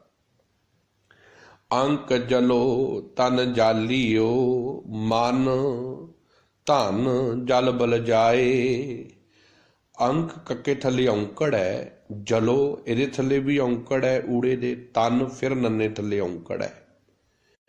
ਅੰਕ ਦਾ ਅਰਥ ਹੈ ਹਿਰਦਾ, ਜਲੋ ਦਾ ਅਰਥ ਹੈ ਸੜ ਜਾਏ। ਸਾਹਿਬ ਜੀ ਕਹਿੰਦੇ ਅੰਕ ਜਲੋ ਤਨ ਜਾਲੀਓ, ਮਨ ਧਨ ਜਲ ਬਲ ਜਾਏ। ਸਾਹਿਬ ਕਹਿੰਦੇ ਸੜ ਜਾਵੇ ਉਹ ਹਿਰਦਾ ਤੇ ਉਹ ਸਰੀਰ ਜਿਸ ਦੇ ਵਿੱਚ ਪ੍ਰਮਾਤਮਾ ਦੇ ਹੁਕਮ ਤੇ ਰਜ਼ਾ ਵਿੱਚ ਤੁਰਨ ਦਾ ਮਾਦਾ ਨਹੀਂ, ਜੋ ਪ੍ਰਮਾਤਮਾ ਦੀ ਯਾਦ ਵਿੱਚ ਨਹੀਂ ਚੱਲ ਰਿਹਾ। ਕਿਉਂਕਿ ਪ੍ਰਮਾਤਮਾ ਦੇ ਪ੍ਰੇਮ ਤੋਂ ਬਿਨਾਂ ਇਹ ਮਨ ਵਿਕਾਰਾਂ ਵਿੱਚ ਸੜਿਆ ਬਲਿਆ ਰਹੇਗਾ ਤੇ ਮਾਇਆ ਰੂਪੀ ਧਨ ਵਿਅਰਥ ਹੀ, ਇਸ ਮਾਇਆ ਰੂਪੀ ਧਨ ਦੇ ਪਿੱਛੇ ਇਹ ਜੀਵਨ ਬਰਬਾਦ ਹੋ ਜਾਵੇਗਾ ਜੋ ਅਸੀਂ ਕਰ ਰਹੇ ਹਾਂ। ਸਾਹਿਬ ਕਹਿੰਦੇ ਉਹ ਹਿਰਦਾ ਸੜ ਬਲ ਜਾਵੇਗਾ ਜਿਹੜਾ ਪ੍ਰਮਾਤਮਾ ਤੋਂ ਟੁੱਟ ਜਾਵੇਗਾ। ਸਾ ਧਨ ਕੰਤ ਨਾ ਰਾਵੀਆ, ਤਾਂ ਬਿਰਥਾ ਜੋਬਨ ਜਾਏ। ਸਾਹਿਬ ਕਹਿੰਦੇ ਜਿਸ ਜੀਵ ਇਸਤਰੀ ਨੂੰ ਪ੍ਰਮਾਤਮਾ ਰੂਪੀ ਪਤੀ ਦੇ ਨਾਲ ਪਿਆਰ ਨਹੀਂ ਮਿਲਦਾ, ਜੋ ਪ੍ਰਮਾਤਮਾ ਦੇ ਨਾਲ ਆਪਣੇ ਜੀਵਨ ਨੂੰ ਨਹੀਂ ਜੋੜ ਪਾਉਂਦੀਆਂ, ਜਿਹਨੇ ਇਸ ਜੀਵਨ ਵਿੱਚ ਹੁਕਮ ਰੂਪੀ ਪ੍ਰਮਾਤਮਾ ਦੇ ਜੀਵਨ ਦੇ ਵਿੱਚ ਪ੍ਰਮਾਤਮਾ ਨੂੰ ਆਪਣੇ ਜੀਵਨ ਵਿੱਚ ਹੁਕਮ ਕਰਕੇ ਨਹੀਂ ਮੰਨਿਆ, ਤਾਂ ਸਾਹਿਬ ਕਹਿੰਦੇ ਉਸ ਦੀ ਜਵਾਨੀ ਵਿਅਰਥ ਚਲੀ ਗਈ, ਉਹਦੀ ਜ਼ਿੰਦਗੀ ਵਿਅਰਥ ਚਲੀ ਗਈ, ਬਿਰਥਾ ਜੋਬਨ ਜਾਏ, ਉਹਦਾ ਜੀਵਨ ਕਿਸੇ ਕੰਮ ਦਾ ਨਹੀਂ। ਸੇਜੈ ਕੰਤ ਮਹੇਲੜੀ ਆਖਰੀ ਬੰਦ ਹੈ, 8 ਪਦਿਆਂ ਦਾ ਸ਼ਬਦ ਹੈ। ਮਾਫੀ ਚਾਹੁੰਦਾ ਥੋੜਾ ਜਿਹਾ ਸਮਾਂ ਉੱਪਰ ਹੋ ਗਿਆ ਹੈ, ਕਿਉਂਕਿ ਸ਼ਬਦ 8 ਪਦਿਆਂ ਦਾ ਹੈ, ਅਸ਼ਟਪਦੀ ਦਾ ਹੋਣ ਕਰਕੇ। ਕਿਉਂਕਿ ਸ਼ਬਦ ਮੈਂ ਚਾਹੁੰਦਾ ਇੱਕ ਇੱਕ ਪੰਕਤੀ ਖੋਲ ਕੇ ਤੁਹਾਡੇ ਸਾਹਮਣੇ ਰੱਖੀ ਜਾਵੇ ਤਾਂ ਕਿ ਅਸੀਂ ਗੁਰਬਾਣੀ ਦੇ ਵਿੱਚ ਖੁੱਭ ਜਾਈਏ, ਸਤਿਗੁਰੂ ਦੇ ਪ੍ਰੇਮ ਦੇ ਵਿੱਚ ਖੁੱਭ ਜਾਈਏ। ਸੇਜੈ ਕੰਤ ਸਹੇਲੜੀ, ਸੁੱਤੀ ਬੂਝ ਨਾ ਪਾਏ। ਸੇਜੈ ਕੰਤ, ਸੇਜੈ ਕੰਤ ਦਾ ਅਰਥ ਹੈ ਕੰਤ ਦੀ ਸੇਜ ਦੇ ਉੱਤੇ। ਸਹੇਲੜੀ ਦਾ ਅਰਥ ਹੈ, ਖਿਮਾ ਕਰਨਾ, ਸੇਜੈ ਕੰਤ ਮਹੇਲੜੀ, ਮਹੇਲੜੀ ਦਾ ਅਰਥ ਹੈ ਅਣਜਾਣ ਜੀਵ ਇਸਤਰੀ। ਸੁੱਤੀ ਦਾ ਅਰਥ ਹੈ ਸੁੱਤੀ ਪਈ ਹੈ, ਬੂਝ ਨਾ ਪਾਏ, ਸਮਝ ਨਹੀਂ ਪਾ ਰਹੀ, ਆਪਣੀ ਮਨ ਦੇ ਪਿੱਛੇ ਤੁਰੀ ਹੋਈ, ਆਪਣੀ ਮਤ ਪਿੱਛੇ ਤੁਰੀ ਹੋਈ ਇਹ ਵਿਕਾਰੀ ਜੀਵ ਇਸਤਰੀ ਨਿਤ ਪ੍ਰਮਾਤਮਾ ਦੀ, ਪ੍ਰਭੂ ਦੀ ਸੇਜਾ ਦੇ ਉੱਤੇ ਸੁੱਤੀ ਤੇ ਪਈ ਹੈ, ਪਰ ਇਹਨੂੰ ਸਮਝ ਨਹੀਂ ਆ ਰਹੀ ਕਿ ਹਿਰਦੇ ਸੇਜ ਉੱਤੇ ਜੀਵ ਆਤਮਾ ਤੇ ਪ੍ਰਮਾਤਮਾ ਦਾ ਇਕੱਠਾ ਨਿਵਾਸ ਹੈ, ਪਰ ਇਹ ਮਾਇਆ ਦੀ ਮੋਹ ਦੀ ਨੀਂਦ ਵਿੱਚ ਐਸੀ ਸੁੱਤੀ ਪਈ ਹੈ ਜਿਸ ਦੀ ਇਹ ਸਾਰ ਹੀ ਨਹੀਂ ਲੈ ਪਾ ਰਹੀ। ਪ੍ਰਮਾਤਮਾ ਰੂਪੀ ਪਤੀ ਨਿਤ ਇਹਦੇ ਨਾਲ ਵਸਦਾ ਹੈ। ਸੇਜੈ ਕੰਤ ਸਹੇਲੜੀ, ਸੇਜੈ ਕੰਤ ਮਹੇਲੜੀ, ਨਿਤ ਇਹ ਜੀਵ ਇਸਤਰੀ ਪ੍ਰਮਾਤਮਾ ਰੂਪੀ ਪਤੀ ਦੀ ਨਾਲ ਰਹਿ ਰਹੀ ਹੈ, ਪਰ ਮਾਇਆ ਦੀ ਵਿੱਚ ਅੰਨੀ ਦੀਵਾਰ ਹੋਣ ਕਰਕੇ ਇਹ ਸਮਝ ਹੀ ਨਹੀਂ ਪਾ ਰਹੀ ਕਿ ਇਹਦਾ ਜੀਵਨ ਕਿਵੇਂ ਮਾਇਆ ਦੇ ਕੁੱਪ ਅੰਧੇਰੇ ਵਿੱਚ ਡੁੱਬਦਾ ਜਾ ਰਿਹਾ ਹੈ। ਹਉ ਸੁੱਤੀ ਫਿਰ ਜਾਗਣਾ, ਕਿਸ ਕੋ ਪੁੱਛੋਂ ਜਾਏ। ਮੈਂ ਸੁੱਤੀ ਪਈ ਹਾਂ ਵਿਕਾਰਾਂ ਵਿੱਚ, ਪਰ ਮੇਰਾ ਪਤੀ ਪ੍ਰਮਾਤਮਾ ਜਾਗ ਰਿਹਾ ਹੈ। ਕੀ ਕਰਾਂ, ਕਿਹਨੂੰ ਜਾ ਕੇ ਪੁੱਛਾਂ, ਕੀ ਕਰਾਂ ਕਿ ਜਿਹਦੇ ਨਾਲ ਇਸ ਮਾਇਆ ਦੀ ਨੀਂਦ ਵਿੱਚੋਂ ਮੈਂ ਜਾਗ ਪਵਾਂ ਤੇ ਪ੍ਰਮਾਤਮਾ ਰੂਪੀ ਪਤੀ ਮੇਰੇ ਨਾਲ ਅੰਗ ਸੰਗ ਸਮਾ ਜਾਵੇ। ਆਖਰੀਆਂ ਪੰਕਤੀਆਂ ਨੇ, ਸਤਿਗੁਰੂ ਮੇਲੀ ਭੈ ਵਸੀ, ਨਾਨਕ ਪ੍ਰੇਮ ਸਿਖਾਏ। ਤਰੁੱਠੇ ਮੇਰੇ ਸਤਿਗੁਰੂ ਜੀ, ਸਤਿਗੁਰੂ ਜੀ ਤਰੁੱਠੇ ਨੇ, ਕਿਰਪਾ ਕੀਤੀ ਉਹਨਾਂ ਨੇ ਮੇਰੇ ਤੇ, ਮੈਨੂੰ ਗੁਰੂ ਸ਼ਬਦ ਨਾਲ ਜੋੜ ਦਿੱਤਾ, ਗੁਰੂ ਸ਼ਬਦ ਚੋਂ ਮੈਨੂੰ ਗਿਆਨ ਮਿਲਿਆ, ਉਸ ਗਿਆਨ ਦੇ ਨਾਲ ਮੇਰੇ ਹਿਰਦੇ ਵਿੱਚ ਪ੍ਰਮਾਤਮਾ ਦਾ ਆਦਬ, ਡਰ, ਭੈ ਵਸ ਗਿਆ, ਜਿਹਦੇ ਨਾਲ ਨਾਨਕ ਜੀ ਮੇਰੇ ਜੀਵਨ ਦੇ ਵਿੱਚ ਨਾਨਕ ਪ੍ਰੇਮ ਸਿਖਾਏ। ਮੇਰੇ ਜੀਵਨ ਵਿੱਚ ਮੇਰੇ ਨਾਨਕ ਜੀ ਗੁਰੂ ਜੀ ਨੇ ਪ੍ਰੇਮ ਦੇ ਨਾਲ ਮੇਰੇ ਜੀਵਨ ਵਿੱਚ ਸਿੱਖਿਆ ਦਿੱਤੀ ਤੇ ਮੇਰਾ ਸਾਥੀ, ਮੇਰਾ ਮਿੱਤਰ, ਮੇਰਾ ਪ੍ਰਮਾਤਮਾ, ਮੇਰਾ ਸਹਾਰਾ, ਅੰਗ ਸੰਗ ਬਣ ਗਿਆ। ਹੁਣ ਪਖੰਡ ਕਰਨ ਨੂੰ ਜੀ ਨਹੀਂ ਕਰਦਾ, ਹੁਣ ਕਰਮ ਕਾਂਡਾਂ ਤੋਂ ਜੀਵਨ ਉੱਪਰ ਉੱਠ ਗਿਆ ਹੈ, ਹੁਣ ਨਿਰੰਕਾਰ ਦੇ ਪ੍ਰੇਮ ਦੇ ਵਿੱਚ ਇਹ ਜੀਵਨ ਜੁੜ ਗਿਆ ਹੈ। ਅੱਜ ਦਾ ਇਹ ਸ਼ਬਦ 8 ਪਦਿਆਂ ਦਾ ਸੀ। ਗੁਰੂ ਨਾਨਕ ਸਾਹਿਬ ਜੀ ਮਹਾਰਾਜ ਜੀ ਦੇ ਪਾਵਨ ਮੁਖਾਰਬਿੰਦ ਤੋਂ ਉਚਾਰਨ ਹੋਇਆ। ਦੂਸਰਾ ਸ਼ਬਦ ਹੈ ਅਸ਼ਟਪਦੀਆਂ ਦਾ।